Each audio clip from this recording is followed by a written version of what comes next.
Hello दोस्तों, मैं हूं आपका दोस्त विशाल। स्वागत करता हूं आज आपका ही channel the mission for M में। दोस्तों, आज का टॉपिक बेहद प्यारा टॉपिक होने वाला है, क्योंकि आज जिस टॉपिक के बारे में बात करने वाले हैं वो है उत्सर्जन तंत्र। इससे बहुत सारे क्वेश्चंस आए दिन कॉम्पिटिशन एग्जाम में पूछे जाते हैं। दोस्तों, साथ ही साथ आज हम इस टॉपिक को पढ़ते हुए उन सारे क्वेश्चनों को डिस्कस करेंगे कि किस टाइप के क्वेश्चंस आए दिन कॉम्पिटिशन एग्जाम में पूछे जाते हैं और कौन कौन से क्वेश्चन एसएससी द्वारा या यूपीएससी द्वारा या पुलिस द्वारा या दिल्ली पुलिस द्वारा पूछे गए हैं। दोस्तों, उन सभी क्वेश्चनों के बारे में आज हम डिस्कस करेंगे। तो दोस्तों, आइए टॉपिक को स्टार्ट करते हैं और जानते हैं उन सभी क्वेश्चंस के बारे में। जैसा कि आपको पता है, उत्सर्जन तंत्र। उत्सर्जन तंत्र का मतलब होता है अपशिष्ट पदार्थों का शरीर से बाहर निकलना।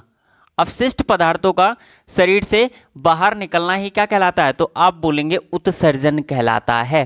ठीक है दोस्तों, जो अंग इन अपशिष्ट पदार्थों को शरीर से बाहर निकालते हैं वो अंग हमारे उत्सर्जी अंग कहलाते हैं। वह अंग हमारे उत्सर्जी अंग कहलाते हैं। आगे समझते हैं हम कि कौन कौन से वह अंग हैं जो उत्सर्जन का कार्य करते हैं, अर्थात अपशिष्ट पदार्थ को शरीर से बाहर निकालते हैं। ठीक है दोस्तों, मेनली उत्सर्जन के 5 प्रमुख अंग हैं जो उत्सर्जन का कार्य करते हैं। आइए दोस्तों जानते हैं उन 5 अंगों के बारे में। दोस्तों, फर्स्ट है आपका स्किन, जिसे हम त्वचा बोलते हैं। ये हमारी उत्सर्जन का कार्य करती है।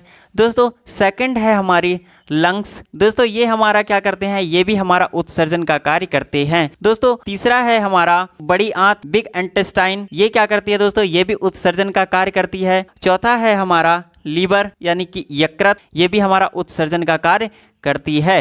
एंड 5वां है किडनी, ब्रेक या गुर्दा। दोस्तों, उर्दू भाषा में किडनी को गुर्दा कहा जाता है। आइए दोस्तों जानते हैं हम प्रत्येक एक के बारे में कि ये उत्सर्जन का कार्य कैसे करते हैं और उत्सर्जन के रूप में किन किन चीज़ों का निष्कासन शरीर से बाहर करते हैं।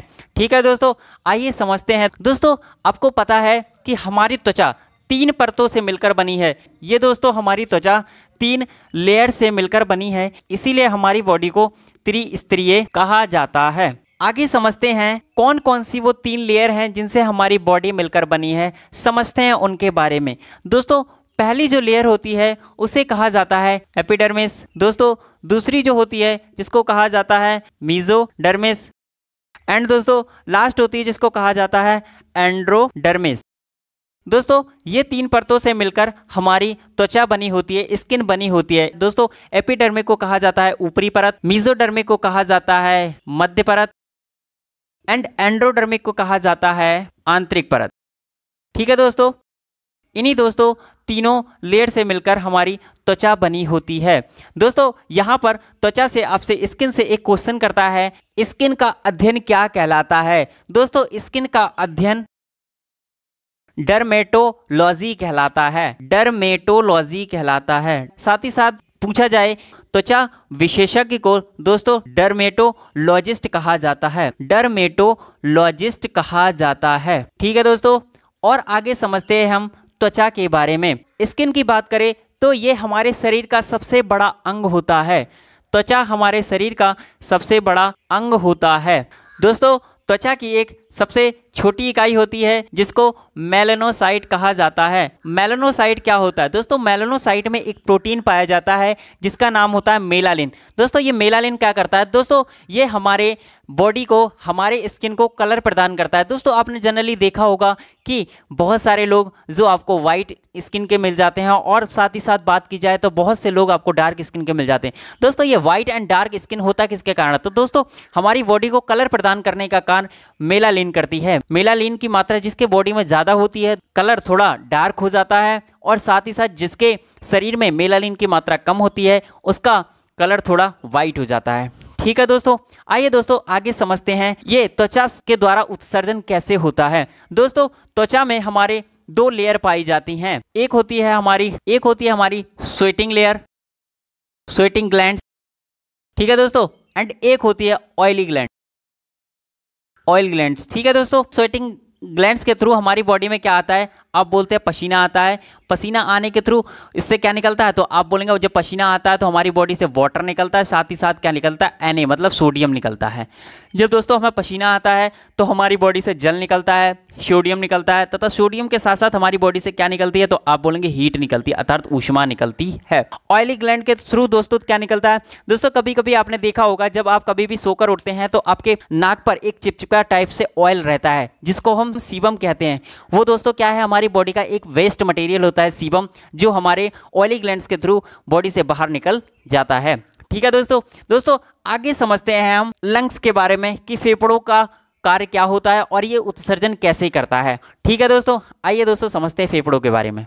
दोस्तों हमारी बॉडी में फेफड़ों की संख्या एक जोड़ी होती है। यदि दोस्तों उनमें हड्डियों की बात की जाए तो इनमें 13 जोड़ी हड्डियां पाई जाती हैं, मतलब 26 हड्डियां पाई जाती हैं। ठीक है दोस्तों, लंग्स को प्रोटेक्शन देने वाली एक झिल्ली चढ़ी होती है। लंग्स को प्रोटेक्शन देने वाली इसके ऊपर एक कवरिंग झिल्ली चढ़ी रहती है जिसको दोस्तों फ्लोरा कहा जाता है। अर्थात दोस्तों आपसे क्वेश्चन करता है कि लंग्स को प्रोटेक्शन देने वाली झिल्ली को क्या कहा जाता है, दोस्तों फ्लोरा कहा जाता है। दोस्तों क्वेश्चन आपसे करता है लंग्स कहाँ पर आराम करते हैं, तो दोस्तों हमारे लंग्स डायफ्राम पर आराम करते हैं, डायफ्राम पर आराम करते हैं। दोस्तों डायफ्राम क्या होता है, दोस्तों डायफ्राम की सहायता से ही हमारे लंग्स क्या कर सकते हैं, आप बोलेंगे फैल सकते हैं। अर्थात दोस्तों हमारे लंग्स का फूलना तथा पुनः रिलैक्स अवस्था में आना किसके द्वारा पॉसिबल हो पाता है, तो आप बोलेंगे डायफ्राम के द्वारा ही पॉसिबल हो पाता है।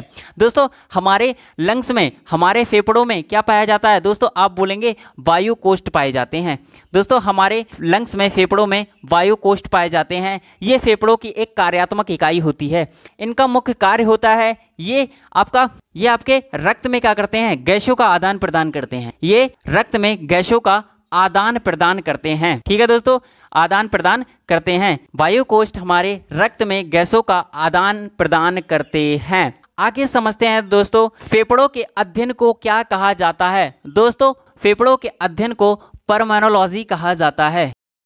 फेफड़ों के अध्ययन को परमेनोलॉजी कहा जाता है तथा जो डॉक्टर इसके विशेषज्ञ होते हैं, इसके विशेषज्ञ को क्या कहा जाता है, तो दोस्तों इसके विशेषज्ञ को परमेनोलॉजिस्ट कहा जाता है, परमेनोलॉजिस्ट कहा जाता है। आगे दोस्तों समझते हैं हम बड़ी आंत के बारे में कि बड़ी आंत का क्या कार्य होता है, ये शरीर से कैसे उत्सर्जन करती है। दोस्तों फेफड़ों के द्वारा उत्सर्जन कैसे होता है, तो दोस्तों आइए समझ लेते हैं। दोस्तों थोड़ा सा रिवाइज करते हैं, उसके बाद समझते हैं फेफड़ों से उत्सर्जन के द्वारा क्या क्या चीज़ें बाहर आती हैं। दोस्तों जैसा कि मैंने आपको स्क्रीन में बताया था कि आपका पसीना उत्सर्जन के थ्रू बाहर आता है, प्लस नमक उत्सर्जन के थ्रू बाहर आता है, प्लस इसका सीबम उत्सर्जन के थ्रू बाहर आता है, एंड आपकी हीट यानी कि ऊष्मा भी उत्सर्जन के थ्रू बाहर आती है। फेफड़ों की बात करें तो दोस्तों इसमें आपके उत्सर्जन के थ्रू आपकी CO2 कार्बन डाइऑक्साइड बाहर आती है। बलगम दोस्तों ये भी किसके थ्रू बाहर आती है, तो आप बोलेंगे लंग्स के थ्रू बलगम भी बाहर आती है। ठीक है दोस्तों, आगे समझते हैं बड़ी आंत। बड़ी आंत जैसे कि दोस्तों हमने चैप्टर पढ़ा था डाइजेशन सिस्टम, उसमें मैंने आपको बताया था कि भोजन का पूर्ण रूप से पाचन कहाँ हो जाता है, तो दोस्तों आपने बताया था कि छोटी आंत में भोजन का पूर्ण रूप से पाचन हो जाता है। साथ ही साथ मैंने बताया था कि छोटी आंत में जल का पाचन नहीं होता है, जल का अवशोषण नहीं होता है। दोस्तों जल का अवशोषण की बात की जाए तो जल का अवशोषण पूर्ण रूप से बड़ी आंत में हो जाता है। साथ ही साथ जब भोजन का पूर्ण रूप से पाचन छोटी आंत में हो जाता है तो कुछ भोजन ऐसा होगा जो नहीं पचता, उस अनपचे भोजन को बड़ी आंत के थ्रू होते हुए एनएस के थ्रू हमारी बॉडी से बाहर निकाल दिया जाता है, अर्थात अनपचा भोजन। अनपचा भोजन इसका दोस्तों क्या होता है, बड़ी आंत के थ्रू उत्सर्जन होता है। छोटी आंत से अनपचा भोजन बड़ी आंत में आता है तथा बड़ी आंत के होते हुए एनएस के थ्रू ये हमारे बॉडी से कहाँ निकल जाता है, आप बोलेंगे हमारी बॉडी से बाहर निकल जाता है। ठीक है दोस्तों, आगे समझते हैं दोस्तों लीवर के बारे में कि लीवर का कार्य क्या होता है। दोस्तों लीवर के बारे में हम डिटेल से जानेंगे जब हम लीवर नामक चैप्टर पढ़ेंगे। दोस्तों अभी मैं आपको बता देता हूँ कि ये उत्सर्जन में किस तरीके से हमारी हेल्प करता है। दोस्तों हमारे शरीर में एक बेहद खतरनाक पदार्थ बनता है जिसका नाम होता है अमोनिया। ये दोस्तों क्या कर देता है, लीवर हमारा अमोनिया को यूरिया में चेंज कर देता है। यूरिया में क्या कर देता है दोस्तों, चेंज कर देता है। लीवर हमारा क्या करता है दोस्तों, लीवर हमारा बेहद खतरनाक पदार्थ क्या होता है अमोनिया। अमोनिया से क्या कर देता है, कम खतरनाक पदार्थ यूरिया में क्या कर देता है, चेंज कर देता है। दोस्तों जब ये यूरिया में चेंज हो जाता है तो यूरिया कहाँ जाती है, आप बोलेंगे किडनी के पास जाती है। और किडनी क्या करती है, इस यूरिया को, किडनी क्या करती है, इस यूरिया को पेशाब के थ्रू अर्थात यूरिन के थ्रू कहाँ निकाल देती है, आप बोलेंगे बॉडी से बाहर निकाल देती है। ठीक है दोस्तों हमारे शरीर का मुख्य उत्सर्जी अंग क्या होता है, तो दोस्तों किडनी हमारे शरीर का मुख्य उत्सर्जी अंग होती है। दोस्तों आइए समझते हैं किडनी के बारे में कि किडनी किस तरीके से उत्सर्जन में हमारी सहायता करती है और इसको किस आधार पर मुख्य उत्सर्जी अंग कहा जाता है। आइए दोस्तों जानते हैं किडनी के बारे में। दोस्तों जैसे कि मैंने आपको बता दिया, किडनी हमारे शरीर का मुख्य उत्सर्जी अंग होता है, मुख्य उत्सर्जी अंग होता है। ठीक है दोस्तों, आइए दोस्तों बात करते हैं और थोड़ा जानते हैं किडनी के बारे में। किडनी क्या करती है, तो दोस्तों ये हमारे ब्लड को क्या करती है, आप बोलेंगे ब्लड को क्या करती है, छानती है। क्या करती है दोस्तों, छानती है। दोस्तों किडनी हमारे जहर के प्रभाव को निष्क्रिय कर देती है। दोस्तों यहाँ पर मैं एक क्वेश्चन करता हूँ कि यदि दोस्तों किसी को खाने में जहर देकर मार दिया जाता है तो किस अंग के जांच के थ्रू ये पता लगाया जा सकता है कि इसको खाने में जहर देकर मारा गया है। दोस्तों बहुत सारे दोस्त हमारे किडनी बोलेंगे, लेकिन दोस्तों किडनी यहाँ पर नहीं होगा, क्योंकि किडनी क्या करती है दोस्तों, ये जहर के प्रभाव को निष्क्रिय कर देती है। दोस्तों अगर किसी व्यक्ति को जहर देकर मारा गया है तो लीवर की जांच के थ्रू ये पता लगाया जा सकता है कि उसको जहर देकर मारा गया है। ठीक है दोस्तों, साथ ही साथ दोस्तों और थोड़ा समझते हैं किडनी के बारे में। किडनी का आकार कैसा होता है, तो दोस्तों इसके आकार की बात की जाए तो इसका आकार आप बोलेंगे राजमा की तरह होता है, राजमा की तरह इसका आकार होता है। अगर इसके वेट की बात की जाए कि किडनी का वेट कितना होता है, तो दोस्तों इसका वेट 140 ग्राम होता है। अगर किडनी की संख्या की बात की जाए कि इसकी संख्या कितनी होती है, तो दोस्तों किडनी की मेनली संख्या 2 होती है।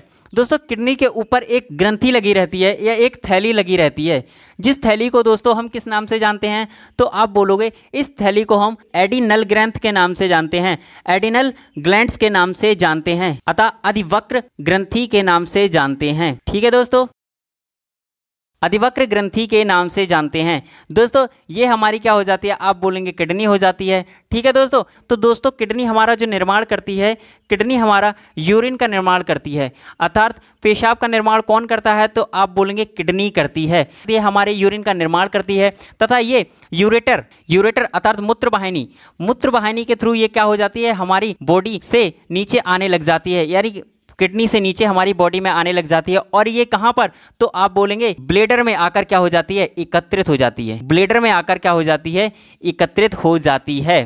ठीक है दोस्तों, ब्लेडर को दोस्तों हिंदी में मूत्राशय कहा जाता है। ये हमारी मूत्राशय में आकर क्या हो जाती है दोस्तों, इकट्ठी हो जाती है। अर्थात मूत्राशय की कैपेसिटी की बात करें तो दोस्तों इसमें करीबन आधा लीटर तक क्या स्टोर हो सकती है, आप बोलेंगे यूरिन स्टोर हो सकती है। दोस्तों जब ये ब्लेडर क्या हो जाता है, फुल हो जाता है, तो यूरेथ्रा के थ्रू हमारे बॉडी से क्या हो जाती है, अर्थात मूत्र मार्ग के थ्रू हमारे बॉडी से यूरिन बाहर हो जाती है। ठीक है दोस्तों, मूत्र मार्ग के थ्रू हमारी बॉडी से यूरिन बाहर हो जाती है। दोस्तों यूरिन का निर्माण कौन करता है, किडनी आपका यूरिन का निर्माण करती है तथा इससे कुछ नसें आई हुई होती है, जिनके थ्रू ये नसें का जिससे आई हुई नसों को क्या कहा जाता है दोस्तों, यूरेटर कहा जाता है, मूत्रवाहिनी कहा जाता है। ये दोस्तों कहाँ पर आकर स्टोर होती हैं, तो मूत्राशय में आकर ये स्टोर हो जाती हैं तथा यूरेथ्रा अर्थात मूत्र मार्ग के थ्रू ये हमारी बॉडी से बाहर निकल जाती है। दोस्तों आपसे क्वेश्चन करता है यहाँ पर, यूरिन में दोस्तों जल की मात्रा कितनी होती है, दोस्तों यूरिन में 95% आपका जल पाया जाता है। दोस्तों यहाँ पर आपसे क्वेश्चन करता है, कई बार ये क्वेश्चन देखने को मिला है कि दोस्तों यूरिन में यूरिया की मात्रा कितनी होती है, तो दोस्तों यूरिन में यूरिया की मात्रा कितनी होती है, तो आप कहेंगे 2% यूरिन में यूरिया की मात्रा पाई जाती है। ठीक है दोस्तों क्वेश्चन आपसे ये करेगा कि हमारी यूरिन अर्थात हमारी पेशाब में स्मेल क्यों आती है, दुर्गंध क्यों आती है। दोस्तों लीवर हमारा क्या करता है, जैसे मैंने आपको बताया था कि ये अमोनिया को यूरिया में चेंज कर देता है। दोस्तों क्या होता है कि 2 से 3 घंटे के बाद जो यूरिया होती है हमारी, वो अमोनिया में चेंज हो जाती है। दोस्तों जब भी हम कहीं टॉयलेट करते हैं तो 2 से 3 घंटे के बाद उसमें क्या होने लगती है, स्मेल आने लग जाती है। जब भी हम टॉयलेट करते हैं तब उसमें स्मेल नहीं आती। इसका कारण ये होता है कि 2 से 3 घंटे के बाद वो किसमें पुनः यूरिया हमारी अमोनिया में चेंज होने लग जाती है। अमोनिया में चेंज होते ही उसमें तीव्र गंध आने लग जाती है। ठीक है दोस्तों, यूरिया का अमोनिया में बदलना ही तीव्र गंध उत्पन्न करता है। दोस्तों किडनी को हमने बाहर से जान लिया, थोड़ा आइए समझ लेते हैं किडनी के बारे में अंदर से कि किडनी अंदर से कैसे होती है, अंदर से इसको कितने पार्ट्स में डिवाइड किया गया है। दोस्तों ये दोस्तों हमारी हो जाती है किडनी। ठीक है दोस्तों, इसके जो ऊपरी वाला पार्ट होता है दोस्तों, इसका जो ऊपरी पार्ट होता है, इस वाले पार्ट को हम क्या कहते हैं, आप बोलेंगे इस वाले पार्ट को कार्टेक्स कहा जाता है, कार्टेक्स कहा जाता है। ठीक है दोस्तों, मध्य अर्थात बीच वाले पार्ट को क्या कहा जाता है, तो आप बोलेंगे मेडुला कहा जाता है, मेडुला मतलब मध्यांत्र कहा जाता है। तथा दोस्तों इस वाले पार्ट को क्या कहा जाता है, दोस्तों स्टार्टिंग वाले पार्ट को रीनल हाइलम कहा जाता है, प्रवेश द्वार, अर्थात किडनी के प्रवेश द्वार को किस नाम से जाना जाता है, आपका आंसर हो जाएगा कि रीनल हाइलम के नाम से किडनी के प्रवेश द्वार को जाना जाता है। दोस्तों एक बार एसएससी द्वारा यहाँ पर क्वेश्चन किया गया था, रीनल हाइलम में किसकी मात्रा सबसे ज्यादा होती है, तो दोस्तों रीनल हाइलम में यूरिया की मात्रा सर्वाधिक होती है, क्योंकि इसे प्रवेश द्वार के नाम से जाना जाता है। किडनी आपका किसका निर्माण करती है, पेशाब का निर्माण करती है, पेशाब में दोस्तों क्या पाया जाता है, यूरिया पाई जाती है। तो आपसे क्वेश्चन करेगा कि यूरिया की सर्वाधिक मात्रा कहाँ होती है, तो दोस्तों रीनल हाइलम में यूरिया की सर्वाधिक मात्रा होती है। दोस्तों एक बार यूपीएससी द्वारा क्वेश्चन किया गया था कि हाइलम नामक नस कहां पर पाई जाती है, तो दोस्तों ये हमारी किडनी के अंदर पाई जाती है। ठीक है दोस्तों, आइए दोस्तों थोड़ा आगे समझते हैं और किडनी के बारे में। दोस्तों किडनी को प्रोटेक्शन देने के लिए इसके ऊपर एक झिल्ली चढ़ी रहती है, किडनी को प्रोटेक्शन देने के लिए इसके ऊपर एक झिल्ली चढ़ी रहती है, जिस झिल्ली को हम पेरिटोरियम नाम से जानते हैं, पेरिटोरियम नाम से जानते हैं, इस झिल्ली को हम पेरिटोरियम नाम से जानते हैं। दोस्तों बात की जाए किडनी की, तो दोस्तों किडनी की जो कार्यात्मक इकाई होती है नेफ्रॉन नाम से जानते हैं। किडनी का अध्ययन नेफ्रोलॉजी कहलाता है तथा किडनी के विशेषज्ञ को नेफ्रोलॉजिस्ट कहा जाता है। ठीक है दोस्तों, आइए दोस्तों जानते हैं नेफ्रॉन के बारे में कि नेफ्रॉन हमारे किडनी में किस तरीके से सहायता करता है। ठीक है दोस्तों जब नेफ्रॉन को जूम करके देखा गया तो उसका स्ट्रक्चर कुछ इस तरीके से था। दोस्तों नेफ्रॉन के स्टार्टिंग में ये गुच्छे नुमा संरचना पाई गई, जिसको ग्लोमेरुलस के नाम से जाना जाता है। दोस्तों ग्लोमेरुलस क्या करता है, तो दोस्तों ये हमारी ब्लड में जो भी अशुद्धियां होती हैं उनको क्या कर देता है, दोस्तों ये ब्लड की अशुद्धियों को क्या कर देता है, दोस्तों छानने का काम करता है। साथ ही साथ दोस्तों जब ये अशुद्धियों को छानता है तो उसके साथ में ये पोषक तत्वों को भी क्या कर देता है, छान देता है, पोषक तत्वों को भी हमारी बॉडी से अलग कर देता है, जैसे न्यूट्रिशन हो गया, विटामिन हो गया, मिनरल्स हो गया। ठीक है दोस्तों, इस प्रकार से जितने भी पोषक तत्व होते हैं इनको ग्लोमेरुलस क्या कर देता है, रक्त के साथ साथ छान देता है। दोस्तों इसके पीछे पाया जाता है बोमन संपुट। जब दोस्तों ये क्या कर देता है, पोषक तत्वों को हमारी बॉडी से छान देता है, ब्लड के साथ साथ उनको छान देता है, तो दोस्तों बोमन संपुट क्या करता है, ये पोषक तत्वों का पुनः अवशोषण करता है। ये क्या करता है, पुनः अवशोषण करता है। दोस्तों एक बार एसएससी द्वारा क्वेश्चन आपसे किया गया था कि किडनी में पुनः अवशोषण कौन करता है, तो दोस्तों आपका आंसर हो जाएगा बोमन कैप्सूल या बोमन संपट क्या करता है, किडनी के अंदर पुनः अवशोषण करता है, जो मिनरल्स, विटामिन एंड पोषक तत्वों का क्या करता है, दोस्तों पुनः अवशोषण करता है। ठीक है दोस्तों, आइए दोस्तों आगे समझते हैं। ये दोस्तों क्या करता है, ग्लोमेरुलस क्या करता है, अशुद्धियों को ब्लड से छानता है, साथ ही साथ वो क्या कर देता है, पोषक तत्वों को भी क्या करता है, ब्लड से बाहर निकाल देता है। तो वुमेन संपुट क्या करता है, दोस्तों वुमेन कैप्सूल क्या करता है, जो पोषक तत्व होते हैं उनका पुनः अवशोषण करता है, पुनः अवशोषण करता है डायलिसिस विधि द्वारा।